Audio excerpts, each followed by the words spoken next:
I've realized I haven't baked some iced buns in a very long time, so I am going to bake them today.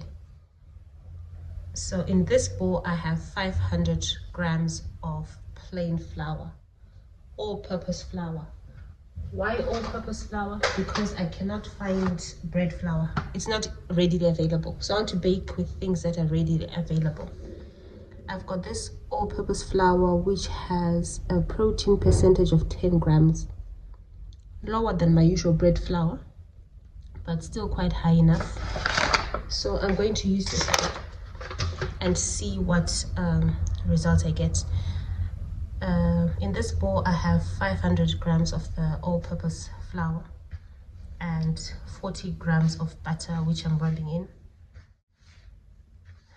I don't know why bread flour is not readily available here in Zimbabwe. Most supermarkets don't have them. A few supermarkets now have them, but they are far and few between, unlike in the UK where you can easily find them. So anyway, I want to see what just baking with regular ingredients that you find easily is like. So I've rubbed in my butter. Okay, it's all rubbed in and crumbly. And now I'm going to add the sugar. It's about 80 grams of sugar. And then I'll add my yeast as well now. These are 2 sachets, 700. No, I need 14 grams, so that sachet is 11 grams. And I'll use a bit of this to make about 14, rough estimate. So I need 14 grams of yeast. And I also noticed that these sachets are 11 grams. The ones I'm used to for my recipes, when I say 2 sachets, they are 7 grams each. Yeah, but these ones are 11 grams, so you have to be very careful. I almost put 2 in, and too much yeast can be bad. You can actually flop your ingredients.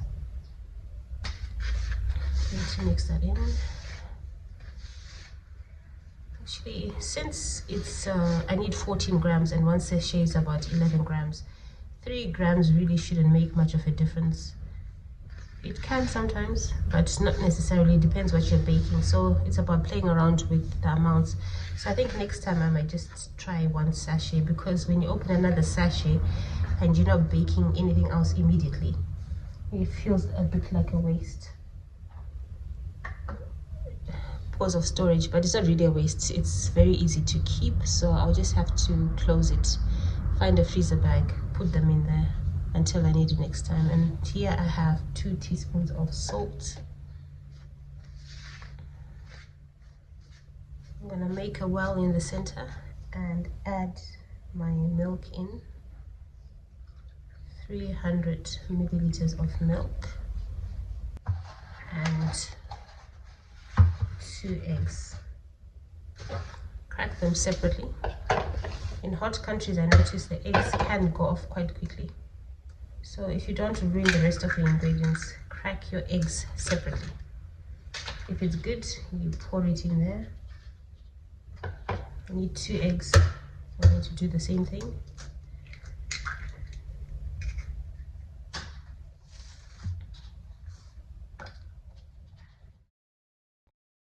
Now to mix it all in.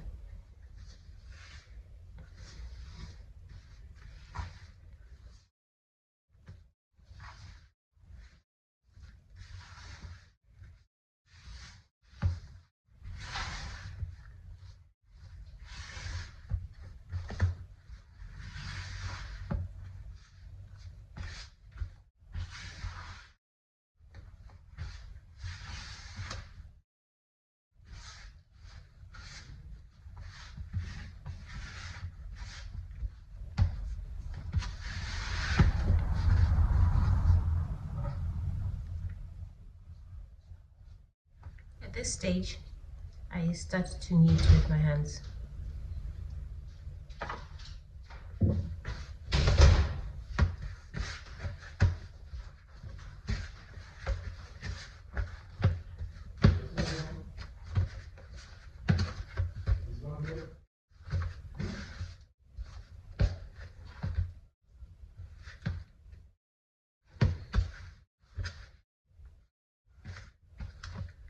I like to keep everything in the bowl. I used to put my dough on the worktop to knead, which you can still do, but I find kneading in the bowl a lot easier and just keeps the mess contained, saves you a lot of clearing up. But if your bowl is too small or you feel you need to use a work surface, then do so. The dough is quite sticky. The thing is with flour, I've noticed they're so different. The water and liquid absorption is so different that the usual amounts in a recipe can actually be affected by just using a different flour. So I've noticed this a lot here, that the flours need less liquid. I thought this was different because it's a different flour, but good thing is this is an easy fix. All I need to do is add more flour.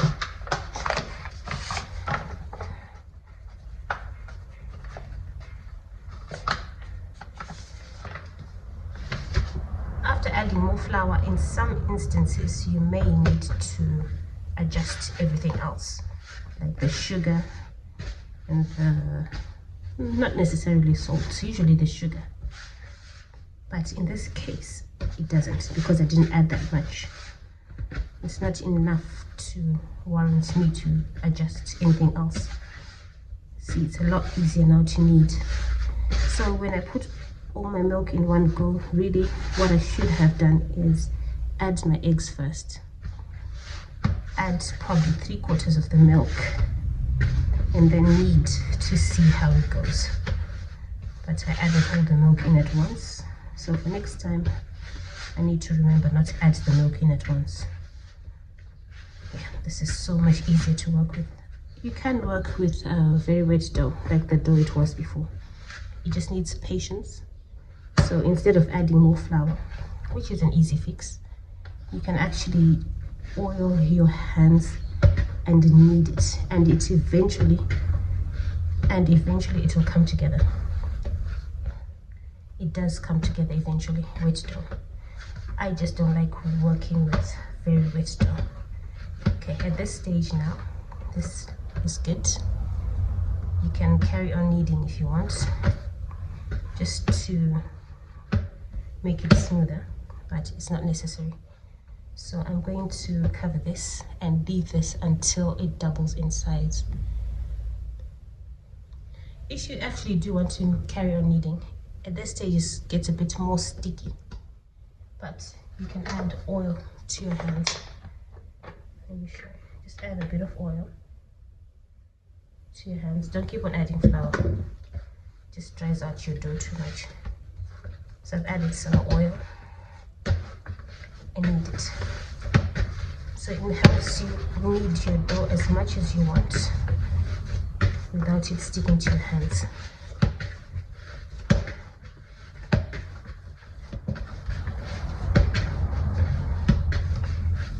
And it's getting smoother. Let me see.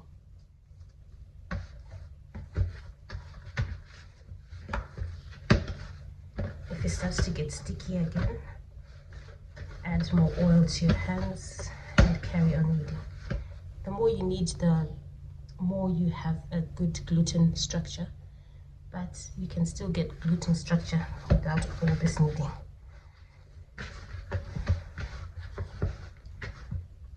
So it just really depends what look you're after.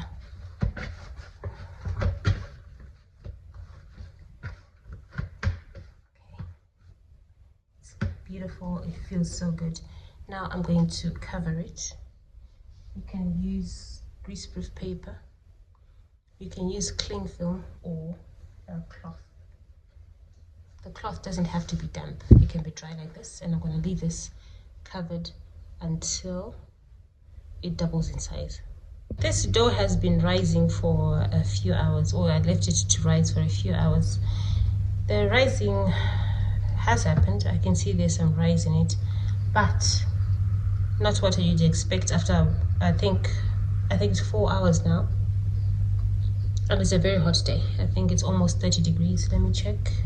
Oh, 28 degrees on my watch, and I actually even took it outside for a bit I even took it outside for a bit, but anyway, I will carry on with the rice. This is supposed to be fast baker's dry yeast, which I assume is the fast action yeast. Anyway, I don't know. The one I'm used to would have risen by now and the bowl almost filling up, but I'm going to shape this anyway because there is a rise, so maybe I do need those 2 sachets after all. Okay, I'll see how it goes. So now I'm baking iced buns. I could make iced fingers as well, maybe a bit of both. I'll decide soon. I'm going to weigh my dough because I need 12. This recipe is supposed to make 12 of them, so I'm going to weigh it and then divide by 12. Okay, so that is 1022. Okay, divide by 12. After a quick check on the calculator, that's about 85 grams for each one. Okay, I'm going to zero out my scale.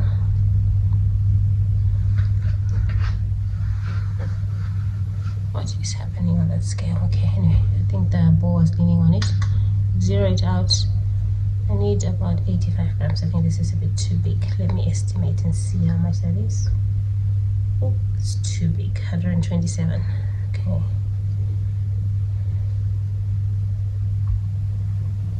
$75.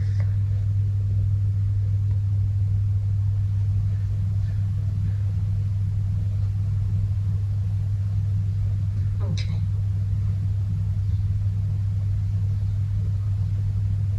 $85. Good, that's what I need. So I'm going to shape it. Shaping buns is a lot easier than the fingers. So I might do 6 buns and 6 fingers. So here's bun number 1, and I need to line my tray. I'm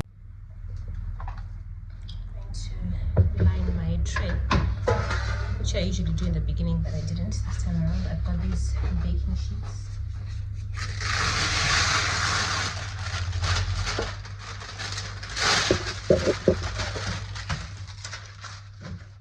Which is a good size for large trays, but mine is a small one. So I'll cut it.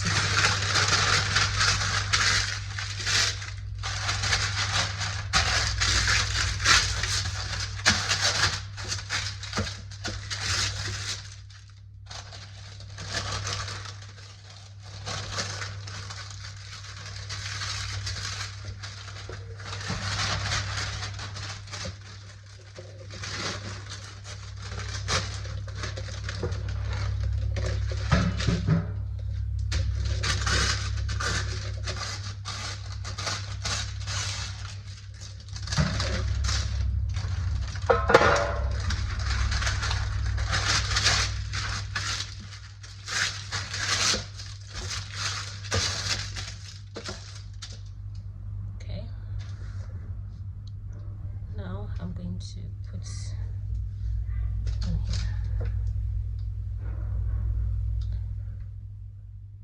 and then just carry on until I have all 12.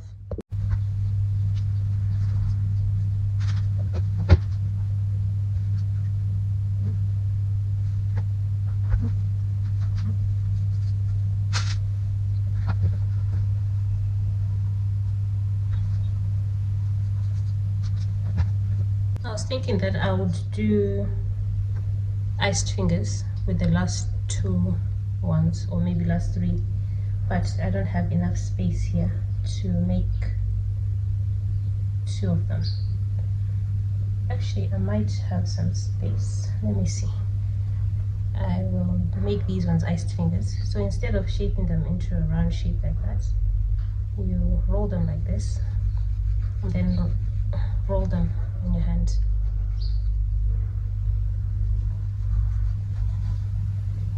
Okay. They need to be a bit flat, long, because they're going to rise.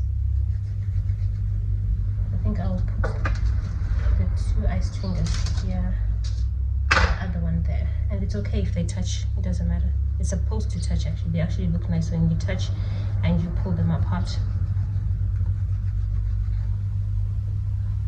So if you want to make iced fingers next time, you can make 2 rows of fingers. So you can have one here and another one there. And you should be able to have 6 on each side, depending on your tray size.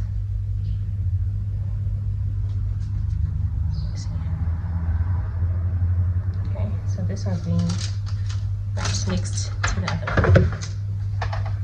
And now I'm going to reshape this so it's a bit longer.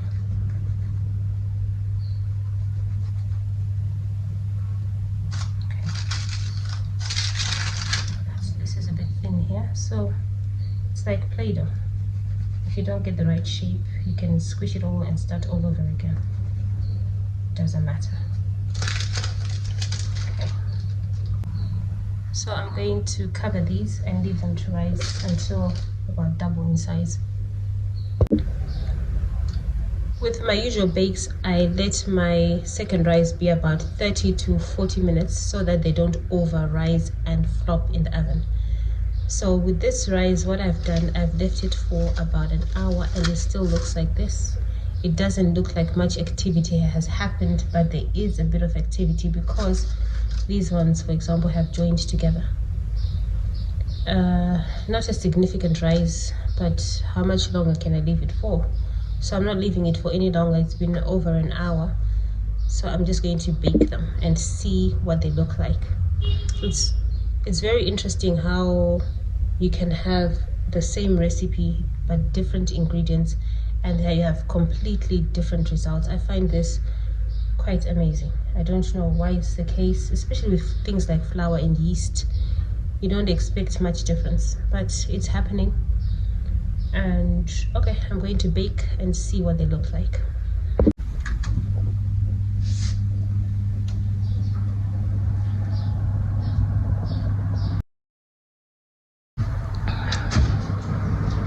They've risen quite well in the oven.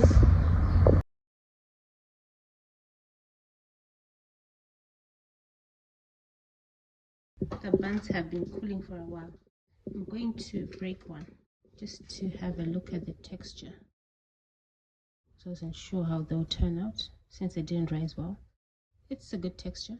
It's not as fluffy as I would expect, but it's quite good. It's really edible. So now, since they're iced buns, I only have a little bit of icing sugar. So it's probably enough to ice 1, maybe 2. So I think I'll ice the iced fingers. Maybe one of these.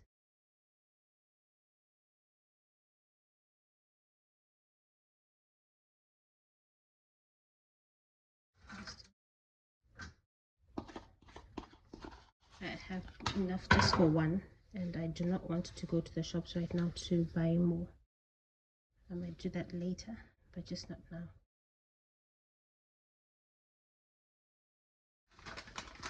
And before the icing sets completely, I'm going to add some sprinkles on top. For that. With these kind of buns, you can fill them as well. If you have some whipped cream, you can whip some cream, put it in the middle. Obviously, you can just make a slit on top and then put your icing and not cut all the way down. So before I eat this, I'm going to leave the icing to set completely.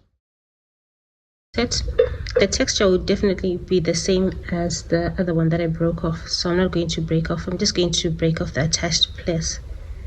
I'm just going to break the attached part. Can you see it's got some nice gluten formation and looks really good.